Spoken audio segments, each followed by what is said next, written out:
बेटी भूत बनकर माँ के पास पहुंचती है रात को और कहती है, माँ मुझे न्याय दिलाओ। माँ चौंक कर उठ जाती है।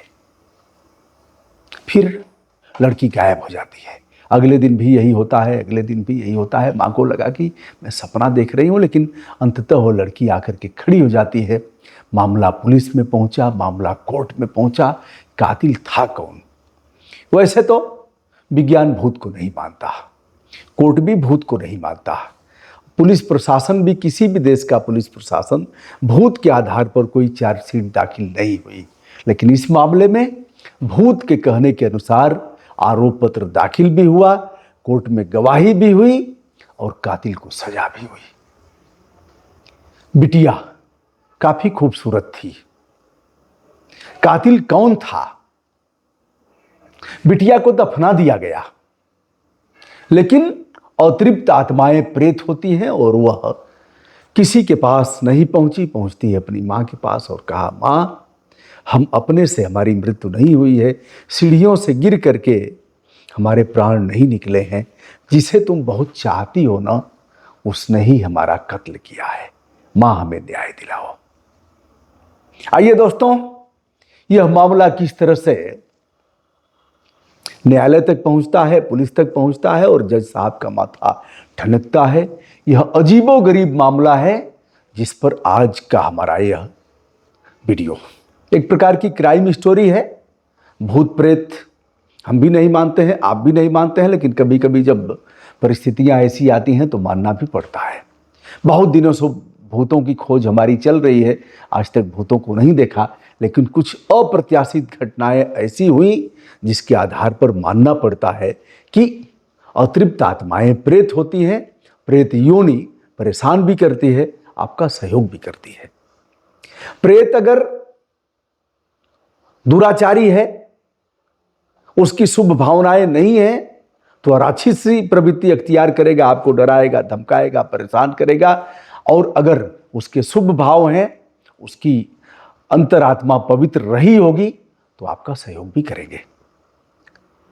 तुलसीदास जी को प्रेत ने ही हनुमान जी से मिलवाया, भगवान रामचंद्र जी का गुणगान करने लगे। आइए विषय पर आते हैं दोस्तों, कैसे मामला पहुंचा पुलिस में और कैसे कोर्ट में पहुंचा, अपनी मां के पास कैसे पहुंचती है। 22 साल की लड़की 24 साल के एक लड़के से उसकी मुलाकात होती है। मुलाकात के बाद फिर बातचीत का सिलसिला शुरू होता है और दोनों काफ़ी पढ़े लिखे थे, यंग थे ही, दोनों खूबसूरत थे, एक दूसरे को दोनों ने पसंद किया। और फिर बात जाती है परिवार में कि मम्मी हम फलां को चाहते हैं, बहुत अच्छा लड़का है। ठीक है, बेटी को बड़ा प्यार करती थी माँ, कहा ठीक है उससे मिलवाओ, कभी मिलवा भी दिया। लड़का काफ़ी खूबसूरत था, विनम्र था। फिर लड़के ने भी बताया अपने घर, दोनों परिवारों का एक जगह बैठना होता है, चाय पर, भोजन पर, फिर दोनों का रिश्ता तय हो जाता है। रिश्ता होने के बाद बेटी जाती है अपनी ससुराल। सब कुछ ठीक ठाक चल रहा था। इसी बीच उसे गर्भ ठहर गया, यानी लड़की प्रेग्नेंट हो जाती है। उसकी देखभाल भी होती है और धीरे धीरे उसका जो प्रेगनेंसी की उम्र है, मतलब जो पड़ाव है, वो 7 महीने तक पहुंच जाता है। 9 महीने में बच्चे पैदा होते हैं, 9 में, 10 में, 7 के बाद भी कभी कभी बच्चे पैदा हो जाते हैं। 7वां महीना चल रहा था। उसी बीच वह मैक्सी पहने थी जो यहां तक थी, सीढ़ियों से उतर रही थी नीचे के लिए, तब तक लड़खड़ा करके गिरती है।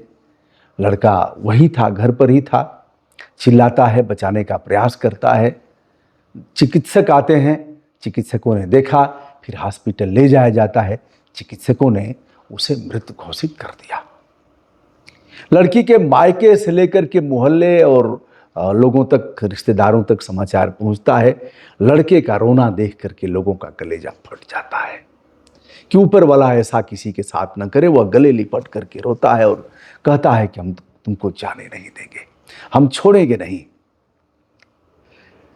विश्व का कोई व्यक्ति ऐसा नहीं है जो अपने मृतक को अपने घर में रख सके। अंतिम संस्कार होना ही है। फिर मंजूसा तैयार होता है। लड़की को किसी तरह से लड़के को अलग किया जाता है लड़की से, और फिर उसमें उसमें रख करके कब्रिस्तान की तरफ लोग ले चलते हैं। सबको मेरा जनाजा जाएगा यूं निकलकर, रह जाएंगे शहर तक दुश्मन भी हाथ मलकर। गुलाम साबरी की ये पंक्तियां मुझे बड़ा अपील करती हैं। मुल्के अदम है यारों, क्या ईद हो रही है, पहुंचा मेरा जनाजा कांधा बदल बदल कर। चलिए आते हैं विषय पर। कब्र तैयार है और लड़के से किसी तरह से लड़की को हटा करके कब्र में दफन कर दिया जाता है। लड़की की आत्मा अतृप्त है और वह पहुंचती है अपनी मां के पास। मां अकेले सोई है रूम में। तब तक कुछ हलचल होती है, लग रहा है कि कुछ है क्या। दरवाजे बंद हैं, खिड़कियां बंद हैं, ऐसी हलचल कैसी।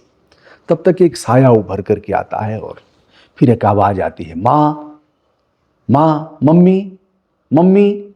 आवाज तो बिटिया की ही है, सपना तो नहीं देख रही हूं। उठी हड़बड़ा करके, सब देखा होगा, कहीं कुछ नहीं। बात आई गई हो गई, लगा कि सपना होगा। दूसरे दिन फिर ऐसे ही हुआ। सोने के बाद फिर वही साया उसी प्रकार की आकृति उभर करके आती है। इस बार सिटकनी वगैरह और ठीक से बंद कर दिया था। फिर मम्मी मम्मी की आवाज़ आती है। मम्मी हड़बड़ा करके उठ जाती हैं। मम्मी हम कुछ कहना चाहते हैं। मम्मी हड़बड़ा के उठी, तब तक साया फिर समाप्त हो गया। भीतर तक डर हो गई कि यह है क्या, उसकी प्रेतात्मा कहीं हमको परेशान तो नहीं कर रही है। कुछ रिश्तेदारों से बताती हैं। रिश्तेदारों ने कहा, क्या बेटी मरी है, अभी तो इतने दिन ही हुआ है, 1 महीना भी नहीं हुआ, तो आप उसकी माँ हैं, यह सब होगा, होता रहता है सपना। नहीं, सपना नहीं था।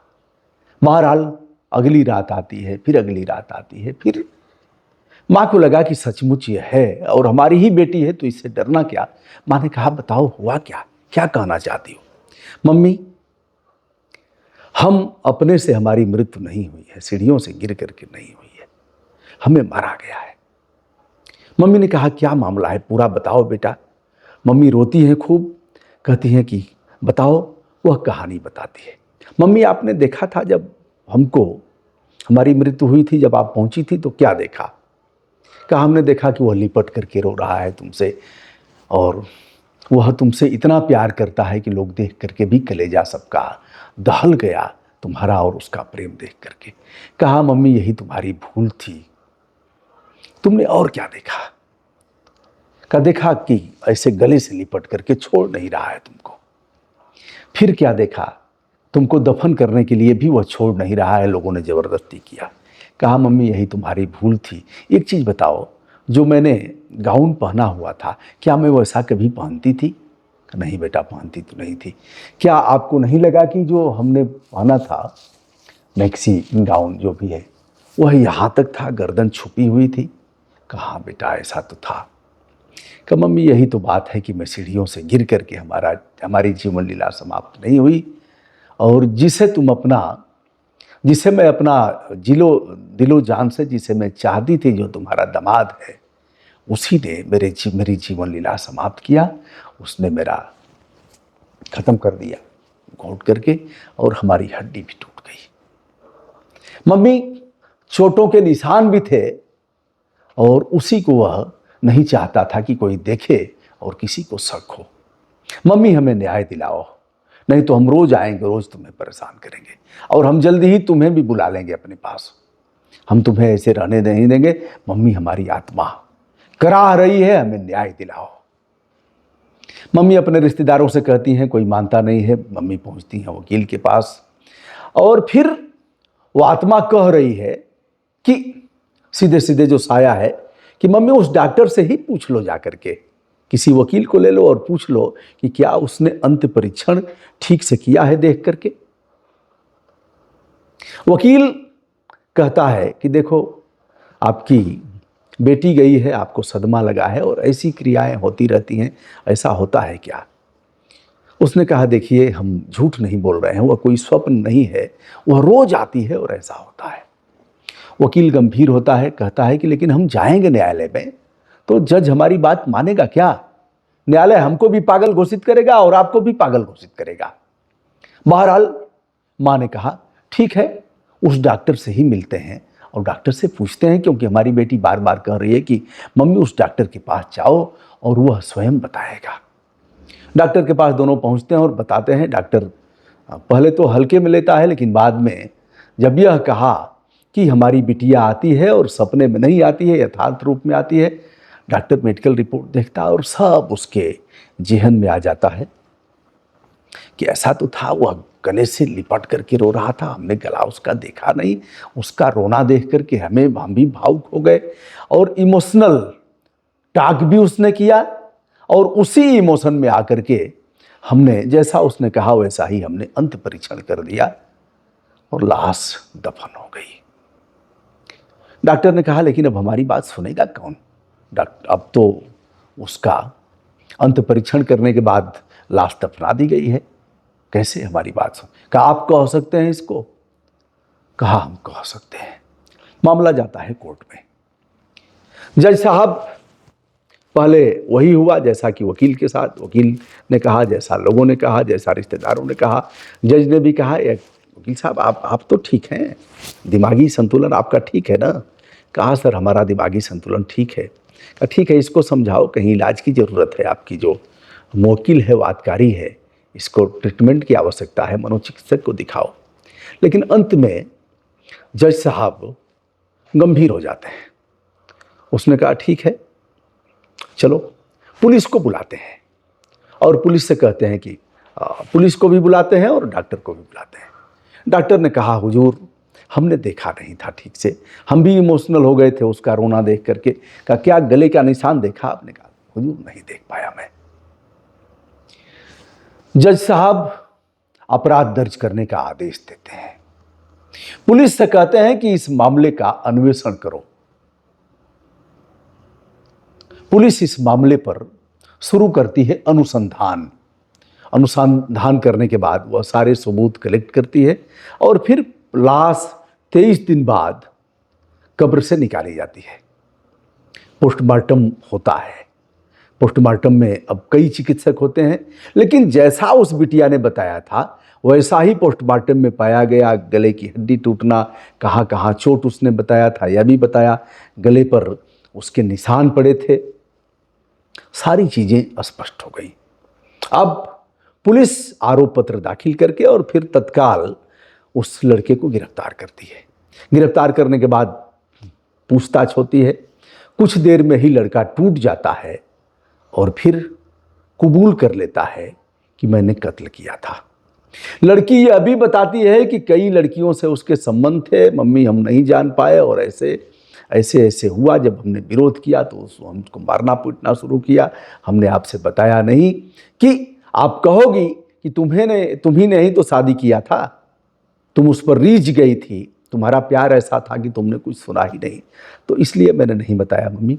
वो सारी चीज़ें लड़का भी कबूल करता है कि हमारे संबंध थे और ऐसे सारा कुछ हुआ, उगल देता है।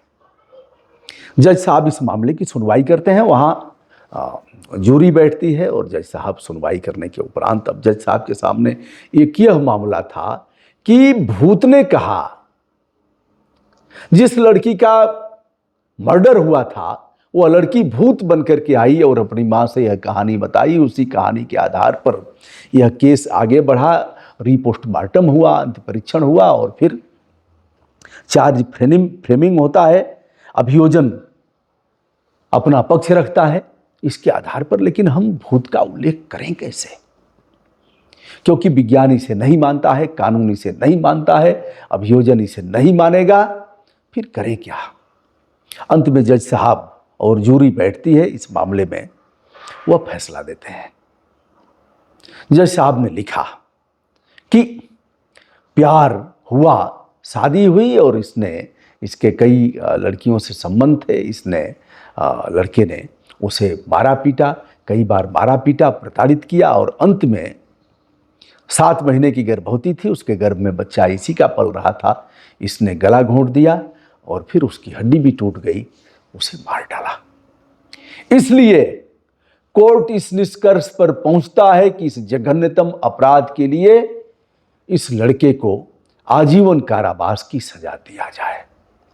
वह निवेदन करता है कि हुजूर सजा कम करिए और हमने जो किया है उसके लिए हमारे पर रहम करिए। लेकिन कोर्ट ने कहा यह जघन्यतम मामला है, इस मामले में हम कोई रियायत नहीं बरत सकते।